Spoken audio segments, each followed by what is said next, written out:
Israel Hamas के बीच जारी जंग के चलते मिडिल ईस्ट में तनाव है।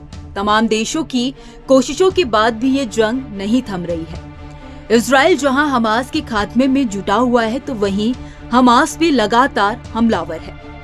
बीतते दिनों के साथ ये जंग और ज्यादा बढ़ती जा रही है। इस जंग के चलते हर तरफ बस तबाही ही तबाही मची हुई है। इसी बीच इजराइल पर बुधवार को ताबड़तोड़ रॉकेट हमले हुए। यह हमला हिजबुल्लाह की ओर से किया गया है।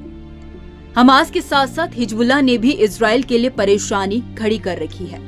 बुधवार को रॉकेट हमले में हिजबुल्लाह ने इजराइल पर 50 से ज्यादा रॉकेट दागे हैं। इस हमले में हजारों घर तबाह हो गए। हिजबुल्लाह के हमले के बाद से यहाँ पर रह रहे लोग दहशत में हैं। बताया जा रहा है कि हिजबुल्लाह ने इजराइल के दो प्रमुख शहरों कार्डजरीन और गोलान हाइट्स में नागरिक आबादी के पास रॉकेट से हमला किया है। इजरायली सेना IDF का कहना है कि इस हमले में हजारों परिवारों और नागरिकों को निशाना बनाया गया है।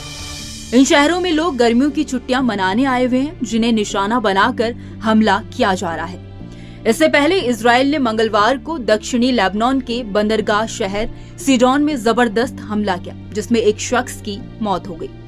इसके अलावा लेबनान की बेका घाटी में हिजबुल्लाह हथियार के भंडार पर रात भर बमबारी की थी। इजराइल ने नियमित रूप से दक्षिण लेबनान में हिजबुल्लाह लड़ाकों और रॉकेट प्रक्षेपण स्थलों पर बमबारी की है। पिछले अक्टूबर में संघर्ष शुरू होने के बाद से लेबनान में 600 से ज्यादा लोग मारे गए, जिनमें 400 से ज्यादा हिजबुल्लाह लड़ाके और 132 नागरिक शामिल हैं। गाजा में हमास के खिलाफ जंग शुरू होने के बाद हिजबुल्लाह भी इजराइल पर हमले कर रहा है। हमास का कहना है कि अमेरिका इजराइल के दबाव में काम कर रहा है।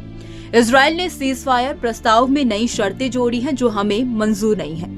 दरअसल हमास मई में राष्ट्रपति बाइडेन के पेश किए गए प्रस्ताव पर बात करना चाहता है। हमास के एक अधिकारी ओसामा हमदान ने कहा कि हमें कोई संदेह नहीं है कि आशावाद का बीजारोपण करने का प्रयास किया जा रहा है, जैसा कि दोहा में बैठक के बाद दिखा। लेकिन मुझे नहीं लगता कि यह गंभीर है, बल्कि इसके ठीक विपरीत है। दूसरी तरफ गाजा में चल रहे युद्ध विराम को लेकर दोहा में बैठक असफल होने के बाद एक बार फिर से कोशिशें तेज हो गई हैं। इसको लेकर अमेरिकी विदेश मंत्री एंटनी ब्लिंकन ने हमास से प्रस्ताव को मानने का आग्रह किया है। पिछले हफ्ते कतर में हमास वार्ता में शामिल नहीं हुआ था, इसीलिए बिना किसी नतीजे के वार्ता रुक गई थी। इस बार भी हमास पर असर नहीं है। हमास ने एक बार फिर से अमेरिकी प्रस्ताव की निंदा की है। ऐसे में ये जंग कब थमेगी कुछ कहा नहीं जा सकता। खैर, इस खबर में इतना ही। इस खबर को लेकर आपकी क्या राय है, आप हमें कमेंट सेक्शन में जरूर बताइए। वीडियो अगर पसंद आया हो तो वीडियो को लाइक और शेयर करना ना भूलें। बाकी देश और दुनिया की तमाम बड़ी अपडेट्स के लिए देखते रहिए न्यूज नेशन का डिजिटल प्लेटफॉर्म। न्यूज नेशन अब व्हाट्सएप पर खबरों की ताजा अपडेट के लिए न्यूज नेशन के इस QR कोड को स्कैन करें।